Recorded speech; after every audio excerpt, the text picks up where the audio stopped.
Imagine a single, decisive battle that not only brought a centuries-old kingdom to its knees but also redrew the map of Southeast Asia forever. That's the story of the Battle of Duban in 1471, a pivotal moment in Vietnamese history that showcased the might of Dai Viet under one of its greatest emperors, Le Thanh Tong. For centuries, the relationship between Dai Viet in the north and the Champa kingdom in the south was a delicate dance of diplomacy and conflict.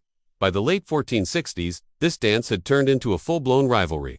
Under King Tratone, Champa began to aggressively raid Dai Viet's southern borders, testing the patience of the northern kingdom.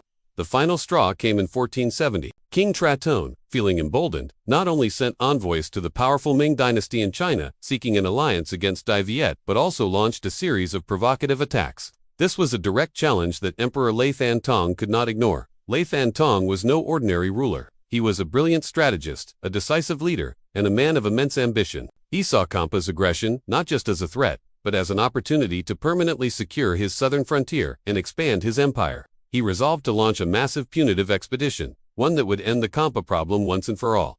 Preparations began immediately and were astonishingly thorough. Le Thanh Tong personally oversaw the training of his army, the stockpiling of food. He even commissioned a detailed strategic plan called the Bin Kum Sak, or a strategy to pacify Champa, outlining every phase of the upcoming invasion. This wasn't just a reaction, it was a meticulously planned conquest. When the two sides finally met, the disparity in their forces was staggering. Dai Viet had mobilized one of the largest armies of its time, and weapons, and the development of cutting-edge military technology, particularly firearms and cannons.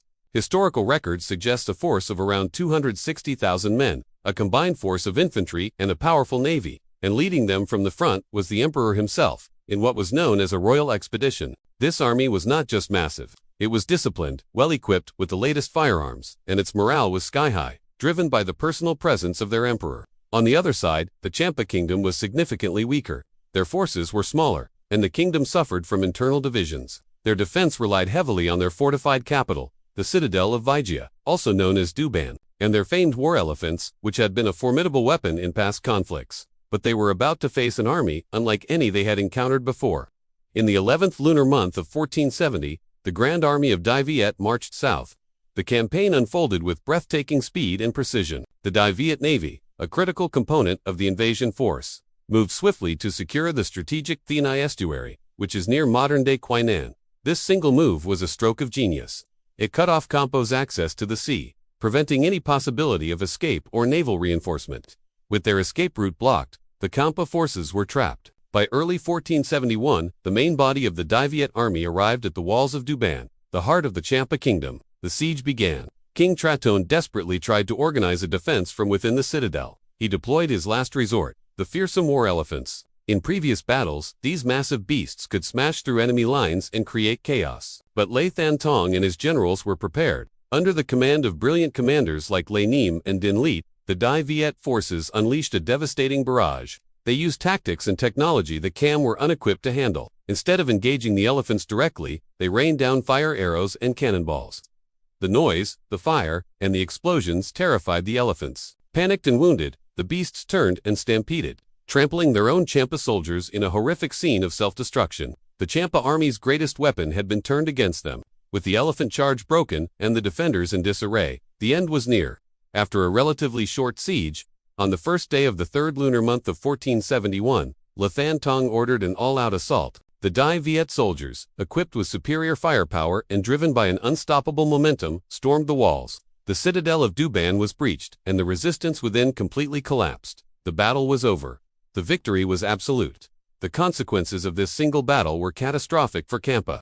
King Tratone was captured alive, along with tens of thousands of his soldiers and subjects. The magnificent capital of Duban was sacked and left in ruins. It's estimated that over 60,000 Cam people were killed or captured during the campaign.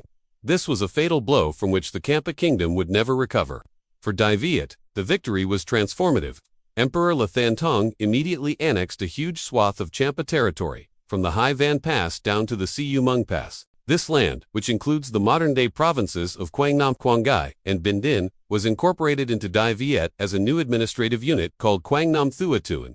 This massive territorial expansion pushed Dai Viet's borders significantly southward, fundamentally changing the country's shape and demographics. The once mighty Champa kingdom was shattered. It ceased to exist as a major regional power. The small pockets of its remaining territory to the south were broken up into 3 small, powerless vassal states, completely dependent on Dai Viet for their survival. The Battle of Duban in 1471 stands as the zenith of the military power of the early La dynasty. It cemented the legacy of Emperor Thanh Tong as one of history's great conquerors and forever altered the balance of power in Southeast Asia. It was a brutal, swift, and decisive campaign that marked the end of one kingdom and the dramatic rise of another. Thank you so much for watching. If you found this piece of history fascinating, please hit that like button, subscribe to our channel, and ring the bell so you don't miss our next dive into the epic battles that shaped our world. See you in the next video.